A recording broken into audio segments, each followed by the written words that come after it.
They called him the King of Silence, because no one who saw his face lived to tell about it. But when Maya found him bleeding out behind a dumpster, he wasn't a king. He was a dying man with a bullet in his side and a bounty on his head. The city ignored her for years, but today?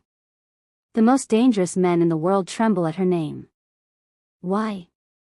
Because when the Mafia King woke up, he didn't just pay her back. He did something that broke every rule in the Underworld code. But how did a woman with nothing become the most protected person in the city? It all started with a choice no one else would make. Welcome to my channel. Don't forget to like and subscribe. The wind in the city didn't just blow, it bit. It carried the scent of wet asphalt, expensive exhaust, and the stinging indifference of a million people moving too fast to notice the woman huddled in the doorway of 5th and Main. Maya pulled her oversized, fraying hoodie tighter around her chest, trying to trap the last bit of warmth her body had to offer. To the sea of suits and high heels rushing past, she wasn't a person. She was a glitch in their scenery, a smudge on the glass of their perfect, high-speed lives. A silver Mercedes pulled up to the curb, splashing oily puddle water onto Maya's worn-out sneakers. The door opened, and a man stepped out, his silk tie gleaming under the streetlights. He looked down at Maya, not with pity, but with a sneer of pure disgust. "Move it," he barked, clicking his key fob so the car let out a sharp, arrogant chirp. "You're devaluing the block just by sitting here. Get lost before I call the precinct to sweep the trash." Maya didn't argue. She didn't have the energy for a fight that had no prize.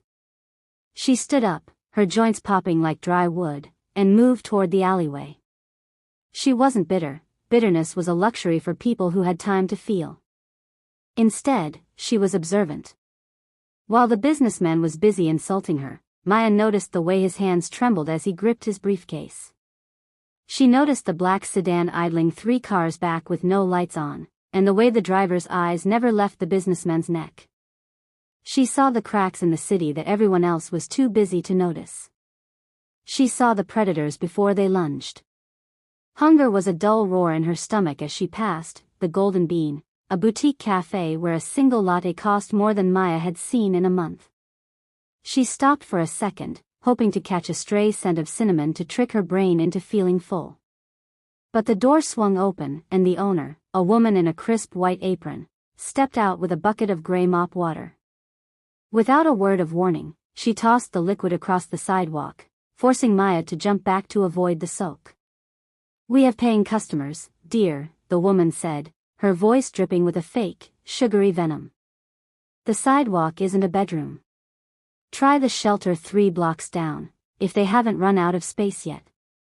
The door clicked shut, the closed sign swinging mockingly in the window.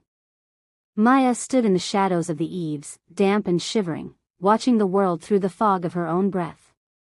She watched the powerful, the wealthy, and the cruel, noting every face and every dismissive glance. Most people thought being invisible was a curse, but Maya knew it was a superpower. She was the ghost in the machine, the witness to secrets whispered in the dark, and the only person who truly knew how the city breathed. She adjusted her hood, stepping deeper into the darkness of the industrial district where the streetlights flickered and died.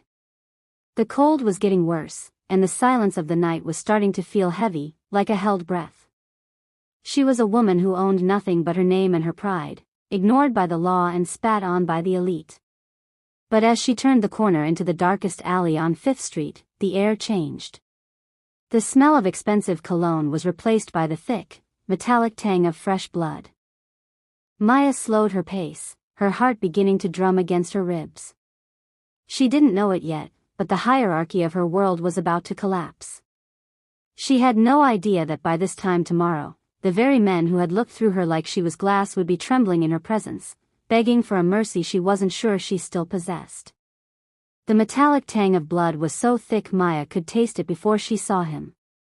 In the deep shadow behind a row of industrial dumpsters, a man lay slumped against a brick wall, his legs splayed across the damp concrete. He was dressed in a suit that cost more than a house in the suburbs, but the fine charcoal wool was now soaked a heavy, glistening black. Maya froze. Her instincts, honed by years of surviving on the fringes, screamed at her to turn around and vanish into the night. A man like this, well-dressed, athletic, and dying in a gutter, didn't get that way by accident. This was the kind of scene that brought sirens, questions, and the kind of dangerous men who didn't like witnesses. Most people in her position would have kept walking, their eyes fixed on the pavement, terrified of the liability of a dying stranger. But Maya stayed. She watched the way his chest rose in shallow, ragged hitches. She saw the way his fingers clutched at a wound in his side, his knuckles white and trembling. He looked like a fallen king cast out of his own castle, stripped of his power and left for the rats. "Help," he wheezed, the word barely a ghost of a sound. Maya moved.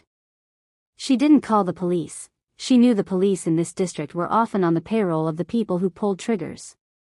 Instead, she knelt in the grime beside him. From her tattered backpack, she pulled out her only prized possessions, a bottle of premium artesian water she had liberated from a high-end hotel lobby earlier that day, and her only warm blanket, a thick, fleece throw she had spent weeks searching for. She didn't hesitate. She cracked the seal on the water, using the crisp, clean liquid to wash the grit from the jagged hole in his side. He groaned, a low, guttural sound of agony that vibrated in the small space between them. Maya ignored the cold seeping into her own knees as she tore a strip from her spare shirt to create a makeshift bandage, pressing down hard to stem the flow. Finally, she wrapped her fleece blanket around him, tucking the edges in to stave off the shock that was already turning his skin a ghostly, translucent gray. For a moment, their eyes locked. His were a piercing, stormy gray, clouded by pain but still carrying a terrifying intensity. He looked at her not as a homeless nobody, but as a lifeline. He saw her. "Why?" he managed to choke out, his voice fading as his eyelids fluttered. "Because nobody should die invisible," Maya whispered, her hands still stained with his lifeblood. The man's strength was failing fast. With a final, desperate effort, he reached out and grabbed her wrist. His grip was surprisingly strong, a predatory reflex even in the face of death. He fumbled with his other hand, sliding a heavy, gold signet ring from his finger. It was encrusted with a deep red stone and engraved with the image of a soaring raven. He pressed the cold, blood-slicked metal into her palm, his fingers closing hers over it. "Don't." He gasped, his breath hitching as his head fell back against the bricks. "Don't let them find me." His hand went limp, slipping from her wrist to the floor. His eyes rolled back, and the heavy silence of the alleyway returned, broken only by the distant, rhythmic thrum of the city Maya no longer belonged to. She looked down at the ring in her hand, the weight of it feeling like a mountain. She had just saved the most dangerous man in the city, and in doing so, she had draped a target on her own back. The silence following his collapse was more terrifying than the chaos of the city. Maya stared at the man, this Lorenzo, wrapped in her only blanket, his life now tethered to her heartbeat. She knew the clock was ticking. The men who had done this wouldn't just walk away, they would come back to finish the job. She didn't have time to mourn her lost safety. Moving with a frantic, quiet grace, she grabbed the back of his expensive jacket and began to pull. He was heavy, a dead weight of muscle and fine tailoring, but adrenaline lent Maya a strength she didn't know she possessed. She dragged him toward the mouth of a nearby drainage tunnel, a place the city's blueprints had forgotten years ago. It was damp, smelling of earth and old iron, but it was hidden. Just as she pulled the last corner of her blanket into the shadows, a sudden flash of light cut through the alleyway.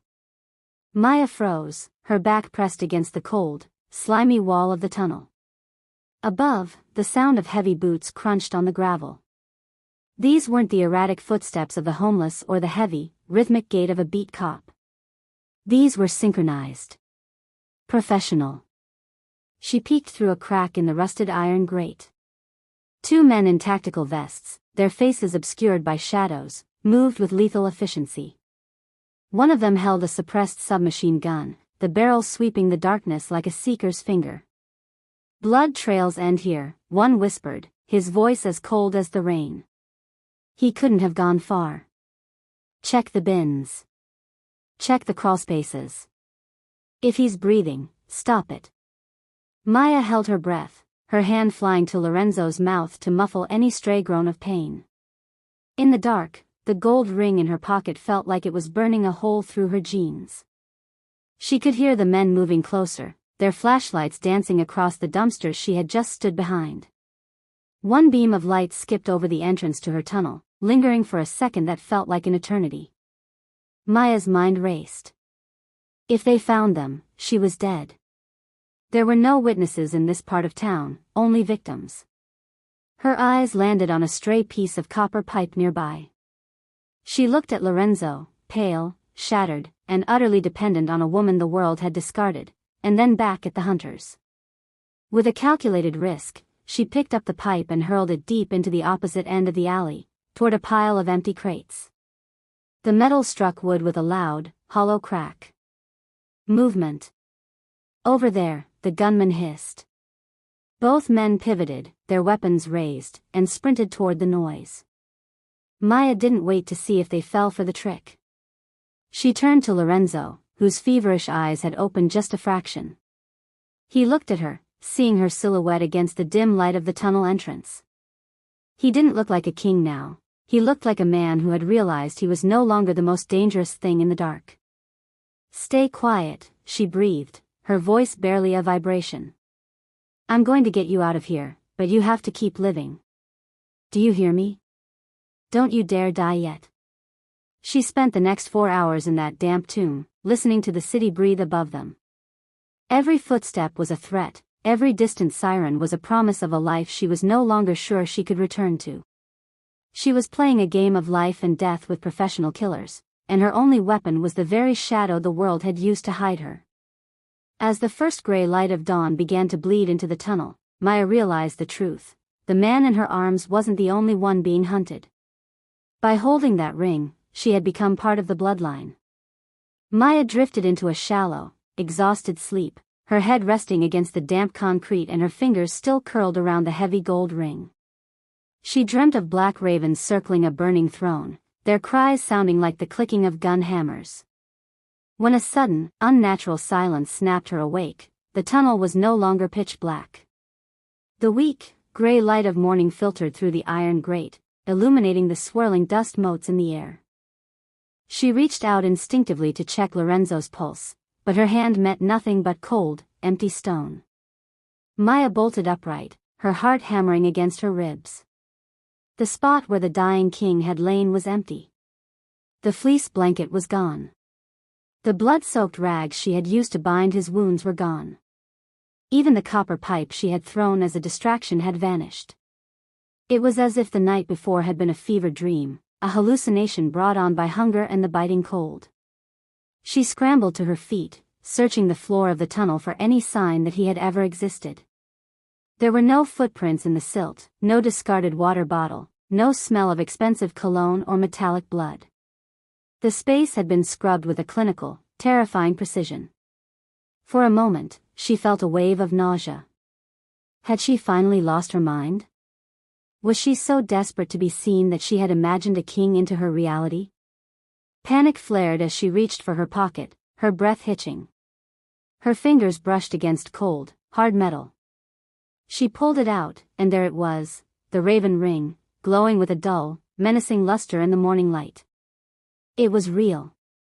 He was real. And someone had taken him. She emerged from the tunnel into the crisp morning air, her eyes squinting against the brightness. She expected to see the alley swarming with police or the tactical men from the night before. Instead, the alley was unnaturally pristine. The dumpsters had been straightened. The puddles had been swept. Even the graffiti on the brick wall seemed less jagged. Maya walked back to her usual spot on 5th Street, her mind spinning. The businessman with the silver Mercedes was there again, leaning against his car and checking his watch. He looked at her as she approached, his sneer returning like a reflex. Back again, cockroach? I told you, get lost before I make it my personal mission to. He stopped mid-sentence. His eyes dropped to Maya's hand. She hadn't realized she was still clutching the gold ring between her thumb and forefinger. The man's face went from flushed red to a sickly, translucent white. He took a step back, nearly tripping over his own expensive shoes, his arrogance vanishing in a heartbeat. He didn't finish his threat. He scrambled into his car, tires screeching as he sped away as if the devil himself were chasing him. Confused and trembling, Maya reached her cardboard shelter. It had been shredded. Her few belongings, a spare pair of socks, a book with missing pages, a plastic cup, were scattered like confetti. But pinned to the center of her flattened box was a single, heavy black envelope. She pulled it free, noticing a small, gold raven embossed on the seal. Inside was no letter, no explanation. There was only a high-tech keycard and a slip of paper with a single address, the Obsidian Tower. Penthouse A. Beneath the address, a single line was written in elegant, sharp handwriting: "The debt is recognized. The shadow is over." Maya looked at the keycard, then at the ring, then at the city that had tried to swallow her whole for years. She realized with a jolt of terror that Lorenzo hadn't just vanished. He had retreated into a world she wasn't supposed to know existed. And he had left her a choice. She could stay in the shadows and remain the invisible woman, or she could use that key to walk into a life that would either crown her or kill her. The black envelope felt heavier than it should have, a lead weight in her trembling hands. Maya looked around the street, suddenly aware of how exposed she was.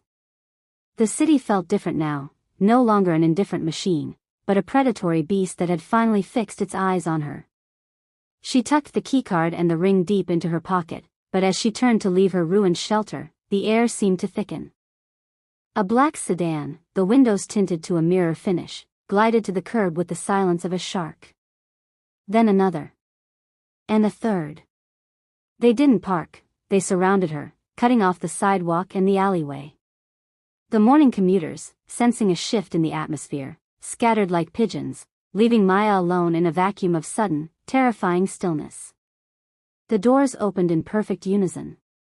4 men stepped out. They weren't the tactical hunters from the night before, these were different. They wore sharp, slate-gray suits and earpieces, their faces devoid of emotion. They didn't pull weapons. They didn't need to. Their presence alone was a suffocating pressure. "The ring," the tallest one said. His voice wasn't loud, but it carried the authority of a man who had never been told no. He stepped into Maya's personal space, the scent of expensive tobacco and ozone rolling off him. "You have something that belongs to a family you don't want to know. Hand it over, and maybe you get to keep your fingers." Maya's heart hammered against her ribs like a trapped bird. "I don't know what you're talking about," she lied, her voice cracking. The man's hand blurred. Before she could blink, he had her pinned against the brick wall, his forearm pressed against her throat. Not enough to kill her, but enough to remind her how fragile she was. "Lorenzo is a sentimental man," the man hissed, his eyes cold as ice. "But Lorenzo isn't here. We are the ones who clean up his messes. And a homeless girl with a king's ransom in her pocket? That's a mess that needs scrubbing." He reached for her pocket, his fingers grazing the fabric. Maya felt a surge of cold, white-hot fury. She had spent years being pushed, splashed, and ignored, but she had saved that man's life. She had bled for him. She had stood between him and the dark. "I saved him," she gasped, struggling against the pressure on her throat. "He gave it to me." The man laughed, a dry, rattling sound. "Kings don't give gifts to beggars, sweetheart. They pay for services. And your service is over." Just as his hand closed over the ring inside her pocket, every phone on the block began to chime. It wasn't a standard ringtone, it was a loud, piercing emergency alert that echoed off the buildings like a scream. The men in suits froze, their hands flying to their earpieces. The man holding Maya frowned, his grip loosening just a fraction. "What?" "No, that's impossible. He's in surgery. He can't." He stopped. His face went from predatory to petrified in 3 seconds. He looked at Maya, not as a victim, but as if she had suddenly turned into a live grenade. A voice crackled through his earpiece, loud enough for Maya to hear. The ghost is awake. He's asking for the girl. If a single hair on her head is out of place, you're all dead men by sunset. The man stepped back so quickly he nearly tripped. The other 3 men retreated to their cars, their movements frantic. The leader looked at Maya, his chest heaving. He didn't apologize, men like him didn't know how, but he bowed his head, a gesture of absolute, terrified submission. The obsidian tower, he whispered, gesturing to the open door of the lead sedan. The king is waiting. And God help us all if you tell him I touched you. Maya stood in the middle of the sidewalk, the wind whipping her hair across her face. She looked at the luxury car, then at the keycard in her hand. The hunters had become servants in the blink of an eye. The invisible woman was gone. She was now the most dangerous person on 5th Street, and the true shock was just beginning. The ride to the obsidian tower was a blur of tinted glass and silent, high-speed turns. Maya sat in the back of the sedan, her dirty hoodie a stark, jarring contrast to the hand-stitched Italian leather seats. The men who had just threatened to break her fingers now sat as rigid as statues, their eyes fixed strictly on the road ahead, terrified to even glance in her direction. When the car pulled into the private underground garage, a small army was waiting. This wasn't a gang, it was a corporation of shadows. Dozens of men in black tactical gear stood at attention as the elevator doors hissed open. Maya stepped inside, her heart a frantic drum against her ribs. The lift ascended with a sickening speed, the floor numbers flickering like a countdown until finally, with a soft chim, the doors parted to reveal a world she didn't know existed. The penthouse was a cathedral of glass, steel, and blood-red marble. It overlooked the entire city, making the skyscrapers she usually huddled beneath look like children's blocks. But she didn't look at the view. Her eyes went straight to the center of the room. There, sitting in a throne-like chair with a medical drip at his side, was Lorenzo. He was no longer the broken creature from the alleyway. His hair was slicked back, his jaw was clean-shaven, and though his face was still pale, he wore a black silk shirt that hid his bandages. Surrounding him were the most powerful men in the city, judges, commissioners, and high-ranking lieutenants, all standing in a semicircle, their heads bowed. As Maya stepped onto the marble floor, her worn sneakers making a soft, squeaking sound, the room went deathly silent. Lorenzo raised a hand, and every man in the room instantly stepped back, carving a path for her. Maya, he said. His voice was a low, resonant rasp that seemed to vibrate in the very air. She stopped a few feet from him, feeling the weight of 100 suspicious glares. You're okay, she whispered, her voice small in the vast room. Lorenzo stood up. It was a slow, painful movement that made his lieutenants rush forward to help, but he snarled a warning that froze them in their tracks. He walked toward her, each step a testament to a willpower that defied death. When he reached her, he didn't offer money. He didn't offer a thank you. Instead, he took the raven ring from her hand and slipped it back onto his finger. Then, he turned to face the room. Last night, Lorenzo announced, his voice echoing off the glass walls, this city tried to bury me. My own blood betrayed me. The people I paid for loyalty turned their backs. But this woman, a woman who has every reason to hate this world, stood in the dark and fought for me when I had nothing to give her. He looked at the commander of his security force, the man who had pinned Maya against the wall just 20 minutes earlier. Kneel, Lorenzo commanded. The man didn't hesitate. He dropped to his knees on the hard marble. One by one, the rest of the room followed suit. Judges, killers, and millionaires all went down, their eyes fixed on the floor. From this moment on, Lorenzo said, placing a heavy, protective hand on Maya's shoulder, she is not a ghost. She is the conscience of this family. If she hungry, the city feeds her. If she is cold, the city burns for her. And if any man looks at her with anything less than the reverence they owe a queen, I will personally ensure they never see the sun again. Maya looked down at the sea of bowed heads. These were the men who had spat on her, the ones who had called her trash, the ones who had made her invisible. Now, they were trembling at her feet. She looked at Lorenzo, and for the first time, she saw the shocking thing the title promised. He wasn't just giving her a home. He was giving her his crown. The transition from the cold pavement to the velvet-lined walls of the obsidian tower was a dream that felt like a trap. Maya spent the first 48 hours wrapped in silk, her skin finally warm, yet she couldn't stop shaking. Every time she closed her eyes, she saw the tactical hunters from the alleyway. Every time she opened them, she saw the cold, calculating eyes of Lorenzo's inner circle, men who viewed her not as a savior, but as a security breach. While Lorenzo recovered in his private wing, the atmosphere in the penthouse shifted from reverence to resentment. To the Underworld's High Council, Maya was a nobody who had witnessed the king at his weakest. In their world, that didn't earn you a crown, it earned you a shallow grave. The tension broke on the third night. Maya was standing on the balcony, watching the city lights that used to be her only stars, when the glass door behind her slid open. It wasn't Lorenzo. It was Victor, the family's eldest consigliere, a man whose smile never reached his predatory eyes. "A beautiful view, isn't it?" Victor asked, his voice as smooth as poison. "It's a long way down from here, Maya. Much further than the distance between a dumpster and the sidewalk." Maya didn't flinch. The streets had taught her how to smell a threat before it was vocalized. "Lorenzo told me I was safe here." "Lorenzo is a romantic," Victor said, stepping closer until he stood beside her at the railing. "He sees a guardian angel." "The council?" "We see a witness. We see a woman who knows where the king bled.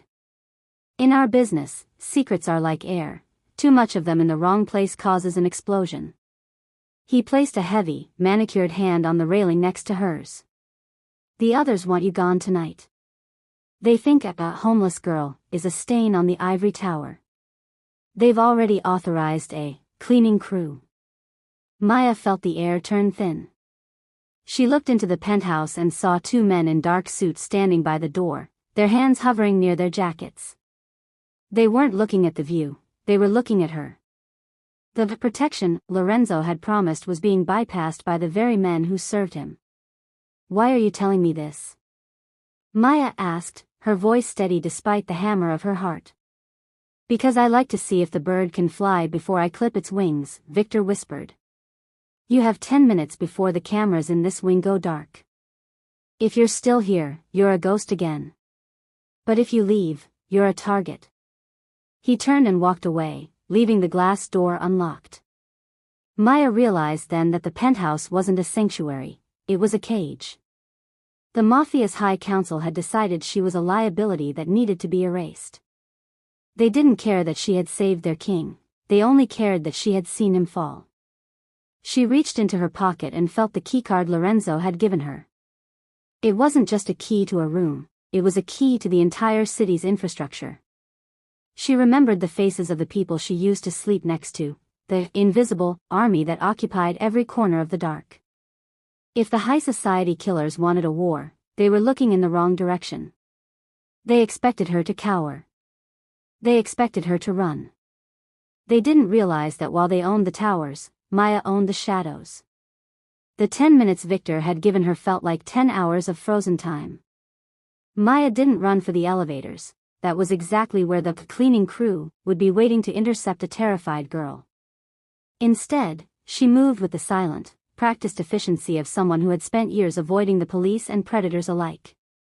She stripped off the heavy silk robe, stepping back into her old, stained hoodie, her true armor, and slipped the gold raven ring onto a chain around her neck, hiding it beneath her shirt. She didn't head for the front door. She headed for the service shaft. The assassins entered the suite with the precision of ghosts, their silenced pistols raised. They found the balcony empty and the silk robe discarded on the floor like a shed skin. By the time they realized that nobody was gone, Maya was already 3 floors down, navigating the labyrinthine vents and service stairs she had mapped out in her mind from the building's blueprints she'd glimpsed in the security office. But Maya wasn't just escaping. She was hunting. She reached the basement level and pulled out the high-tech keycard. She didn't use it to open a door. She used it to override the building's external communication array. She tapped into the invisible network, the thousands of burner phones, pay-to-use radios, and street lookouts she had lived among for years. "This is the girl from 5th Street, she whispered into the building's emergency intercom, knowing her voice would carry through the encrypted channels of the city's underground. "The ravens are moving on the tower. The king is vulnerable. If you ever wanted the city to belong to the people again, move now." Above her, in the penthouse, Victor and the council members were watching the security monitors in confusion. Suddenly, the screens didn't show the empty hallways. They showed the streets below. From every alley, every subway grate, and every dark corner, hundreds of people began to emerge. The homeless, the couriers, the street vendors, the people the mafia ignored, were forming a human wall around the obsidian tower. In the confusion, Maya slipped back into Lorenzo's private medical wing. The 2 guards at his door were dead, their throats cut with surgical precision, the council's work. She burst inside to find a 3rd assassin leaning over Lorenzo's bed, a syringe filled with air and potassium ready to end the king's reign. Maya didn't scream. She didn't hesitate. She grabbed a heavy glass oxygen tank from the bedside and swung with every ounce of the rage she had suppressed while being spit on and splashed by the elite. The tank connected with the assassin's temple with a sickening thud, sending him crashing into the medical monitors. The noise jolted Lorenzo awake. He gasped, his eyes flying open to see Maya standing over a fallen killer, her face streaked with sweat and grease, her old hoodie torn. "Maya," he rasped, his hand instinctively reaching for the empty spot on his finger where his ring usually sat. "They betrayed you, Lorenzo," she said, her voice iron cold. "Your council, your generals, they wanted us both gone." She pulled the raven ring from her neck and pressed it into his hand. Outside, the sound of 1,000 voices rose from the streets, a low, rumbling thunder that shook the glass of the obsidian tower. The invisible people had arrived, and they weren't there to serve the mafia, they were there to protect the woman who had never forgotten them. Victor burst into the room seconds later, his face twisted in a mask of panic, followed by the remaining council members. They stopped dead when they saw Lorenzo sitting up, the gold ring back on his hand, and Maya standing beside him like a dark sentinel. "The streets are blocked, Lorenzo," Victor cried, his voice trembling. "There are thousands of them, we can't get the cars out. We're trapped." Lorenzo looked at Maya, a slow, predatory smile spreading across his face. He realized then that she hadn't just saved his life in an alley, she had just saved his empire by mobilizing the only army the council couldn't buy. "You're not trapped by them, Victor," Lorenzo said, his voice returning to its full, terrifying power. "You're trapped with her." The sun rose over the city not with its usual indifferent glare, but with a golden clarity that seemed to signal the end of an era. The obsidian tower was no longer a fortress of exclusion, it had become the epicenter of a new world order. Below, the human wall of the invisible had not dispersed, they stood their ground, a silent, powerful reminder that the city's true strength lay in the people it had tried to forget. Inside the grand boardroom, the air was thick with the scent of expensive leather and the cold sweat of terrified men. The High Council sat in their velvet chairs, but their power had evaporated. At the head of the table sat Lorenzo, his recovery nearly complete, his presence commanding the room like a thunderstorm. But for the first time in history, there was a second chair at the head of that table. Maya sat beside him, no longer in her torn hoodie, but in a structured suit of deep charcoal. She wore no jewelry except for a simple cord around her neck, but the way she held the room's gaze made diamonds look dull. "You spent decades building walls," Lorenzo said, his voice echoing off the glass. "You thought power was something you hoarded in penthouses while the world below starved. You were wrong. Power is the debt you owe to those who keep the world turning while you sleep." He turned to Maya, giving her the floor. The council members, the same men who had authorized her cleaning only nights before, leaned in, their lives hanging on her next words. "The shadows are over," Maya announced, her voice steady and resonant. "From this day, the Mafia's tribute doesn't go to offshore accounts or politicians' pockets. It goes back to the streets. We are turning the abandoned warehouses into shelters. The invisible network is now our eyes and ears, and they are on the payroll. No more cleaning. No more ignoring the cries in the alleys. Victor attempted to speak, his voice a pathetic croak. You're destroying the business, the balance. I'm creating a new one, Lorenzo interrupted, his hand covering Maya's on the table. A balance where the person who saves a king is treated like one. The aftermath was a shock that rippled through every level of society. The businessman who had spit on Maya was found ruined, his assets seized and converted into a community kitchen. The cafe owner who had thrown mop water at her found herself out of a job, replaced by a woman Maya had once shared a cardboard box with. The world watched as the obsidian tower became a symbol of hope rather than fear. Maya and Lorenzo were rarely seen in public, but their influence was everywhere. They were the king and the queen of a city that finally breathed as one. In the final shot of the video, we see Maya standing in that same dark alley on 5th Street. It's no longer dirty, a mural of a soaring raven is painted on the brick wall, and a high-end, 24-hour medical clinic stands where the dumpsters used to be. She looks into the camera, her expression a mix of hard-won wisdom and quiet peace. People ask if I was lucky to find him that night, the voiceover says as the screen fades to black. But they have it backwards. He didn't find a savior. He found the only person who knew that a life is worth the same, whether it's wrapped in silk or rags. And that's the only secret worth knowing. Maya went from the cold pavement to the highest seat in the city, proving that even a ghost can become a queen if she has the courage to stay in the light. But in a world this dark, power always comes with a price, and the war for the city has only just begun. If you believe that loyalty is worth more than gold, hit that subscribe button and join our inner circle. We tell the stories the world tries to hide. Don't let the next chapter start without you. Was Maya's choice a blessing, or did she just trade one cage for another? Drop your theory in the comments. We'll be pinning the most Mafia-worthy response. Thanks for watching.